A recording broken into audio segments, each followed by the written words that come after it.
Welcome, ClearSpeak Academy channel. Story: The Last Light.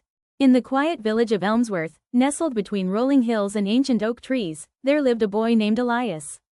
He was 12, with an imagination too large for the narrow streets and moss-covered stone walls that surrounded his world. His parents were bakers, rising before the sun and returning home with the scent of warm bread in their clothes. But Elias was drawn to something else: the old lighthouse at the edge of town. The lighthouse hadn't worked in years.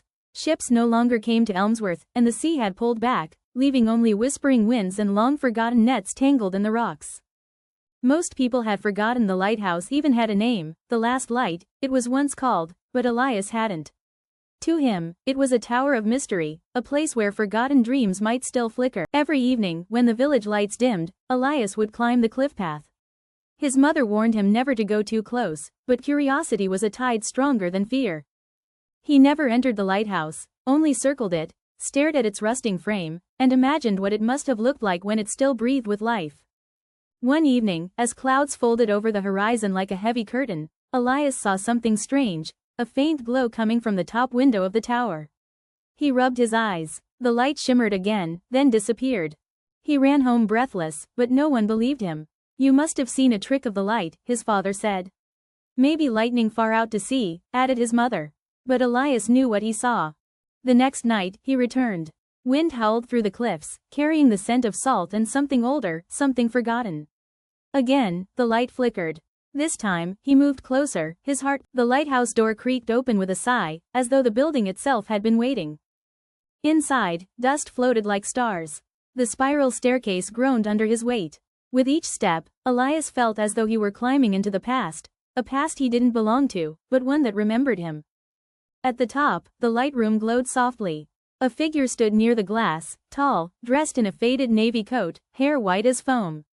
He turned slowly, not surprised. "I was wondering when you'd come," the man said, his voice like distant thunder. Elias didn't run. Something about the man felt familiar. "Who are you?" Elias asked. The man smiled. "I'm the keeper. Or, I was. Until the light went out. But there's no one here anymore. No ships. No storms." "There's always storms," the keeper said, looking out toward the sea. "Even if we can't see them." Elias moved closer. "Is the light real?" "It is now," the keeper replied. "Because you believed it still could be." That night, the light shone again. The villagers noticed. Some called it a miracle, others a malfunction. But the old ones remembered the stories, of shipwrecks prevented, of lives saved by the gleam of the last light.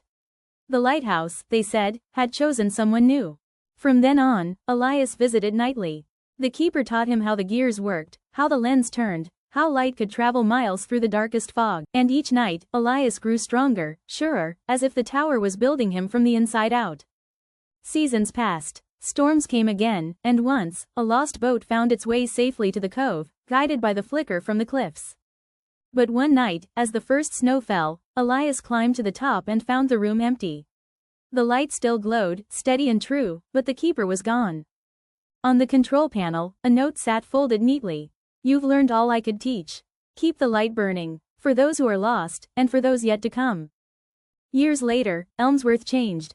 Tourists came to see the mysterious boy who brought the lighthouse back to life.